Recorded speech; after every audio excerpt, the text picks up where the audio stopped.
Doctor Siddharth Gokani, આમ આદમી party Porbandar. હાલ આપણે સૌ જાણીએ છીએ કે જે તે સમયે ગાંધીજી દ્વારા સામાન્ય એવી લોક જરૂરિયાતની વસ્તુ એટલે કે મીઠું એના માટે એક આંદોલન કરી અને દાંડી કૂચ કરી અને ગાંધીજીએ સામાન્ય પ્રજાની એમ સામાન્ય જરૂરિયાત માટે નિરાકરણ લાવ્યા હતા। હવે ફરીથી આપણે આ સરકારના એ ગુલામ થઈને બેઠા છીએ। આ એ ગુલામીમાં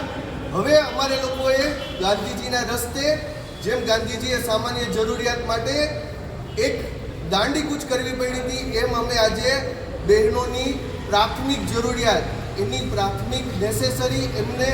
જ્યારે સરકાર મોટા મોટા દાવા કરે છે સ્વચ્છ ભારતના, મહિલા વિકાસના, મહિલાની સેફટીના, અને એ જો એક શૌચાલય જેવી સામાન્ય અને જરૂરિયાતવાળી વસ્તુમાં પૂરા ન કરી શકતા હોય અને શૌચાલયને બહેનો માટે તાળા મારી દેવામાં આવતા હોય, જ્યારે વાડી પ્લોટ જે શાક માર્કેટ જેવી જગ્યા કે જ્યાં સાંજ પડે કેટલી બધી બહેનો કાં તો વેપાર માટે અથવા તો ખરીદી માટે આવતી હોય, આવા સ્થળોએ જો બહેનોની પ્રાથમિક જરૂરિયાતને ધ્યાનમાં લીધા વગર જો ત્યાં તાળાબંધી કરવામાં આવતી હોય તો આ સરકારની સામે આમ આદમી પાર્ટીની માગણી ખોટી હોય તો સરકારે જ નિયમ બનાવેલો છે 1949માં જીપીએમસી એક્ટ હેઠળ તેની કલમ 63 મુજબ આ મ્યુનિસિપાલિટી કમિશનરની એક પ્રમુખ જવાબદારી છે। ના તો તેની કોઈ વૈકલ્પિક વ્યવસ્થા કરવામાં આવી છે કે ના તો તેના માટે બીજી કોઈ જવાબદારી ઊભી કરવામાં આવી છે। તો આ સમયે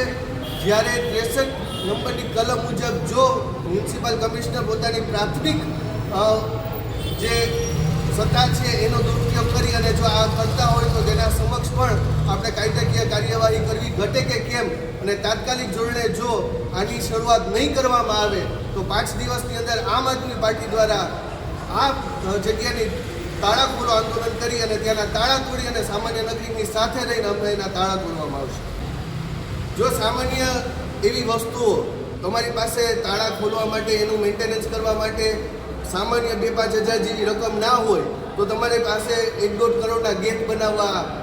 આઇકોનિક માર્ગો બનાવવા, આના માટેના પૈસા મળતા હોય તો આના માટે થઈને તમારે રાજીનામું જ આપવું જોઈએ। એના સિવાય તમારી પાસે બીજો કોઈ રસ્તો નથી।